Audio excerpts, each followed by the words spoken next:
Praise lord. జీవము గల దేవుని పరిశుద్ధాత్మ సహవాసం వడలి జూన్ మాసం 18వ తారీఖు ప్రభు వాగ్దానం మన కొరకు. హోషేయ గ్రంథం 2వ అధ్యాయము 15వ చరణం. శ్రమగల లోయను నిరీక్షణ ద్వారముగా చేసేదను. శ్రమగల లోయను నిరీక్షణ ద్వారముగా చేసేదను. ప్రియులారా, ఇక్కడ రెండు విషయాలు ప్రస్తాపించారు. మొదటి శ్రమ, రెండో నిరీక్షణ. శ్రమను ఆ యొక్క అధ్యాయంలోనే ఆ మాటలో ఆ వచనాలు మనం చదువుకుంటే అఖోరు అన్నారు. అఖోరు అంటే శ్రమ లేక బాధ. ఈరోజు మనమందరము కూడా ప్రతి ఒక్కరూ, ప్రతి విశ్వాసి ఒక అఖోరు కలిగినటువంటి శ్రమలో, బాధల్లో మనమందరం ఉన్నాం. కానీ ప్రభు ఏమంటున్నాడంటే మన జీవితంలో ఎదురయ్యే కష్టాలు, అడ్డంకులు, నిరాశలు ఇవన్నీ సూచిస్తాయి శ్రమ, అఖోరు అన్న మాటకు. అయితే నిరీక్షణ అంటే ఏంటి? నిరీక్షణ ద్వారం అంటే, నిరీక్షణ అంటే సంతోషము. దేవుడు ఆ శ్రమలనే నిరీక్షణ ఆశీర్వాదాలకు మరి క్రొత్త జీవితానికి మార్గంగా మార్చేస్తాడు.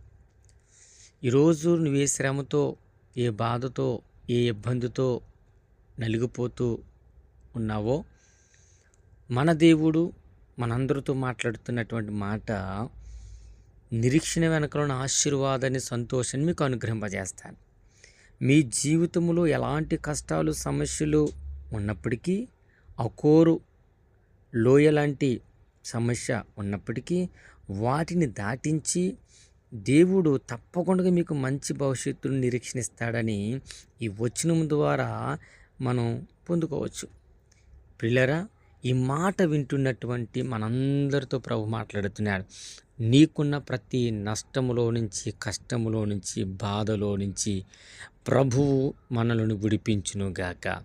ఈ ఉదయకాల సమయంలో దేవుడు మనతో మాట్లాడుతున్న మాట అక్షరాలు నెరవేర్చబడునుగాక. ఆమేన్. ప్రార్థన. మహాగుణుడా, మహోన్నతుడా, పరిశుద్ధుడా, ప్రేమగల తండ్రి, ఇది పరిశుద్ధమైన నామను బట్టి వందనాలు, స్తోత్రాలు అయ్యా. ఉదయకాల సమయంలో అఖోరు లోయ లాంటి సమస్యలతో అనేక మంది నలిగిపోతున్నారు.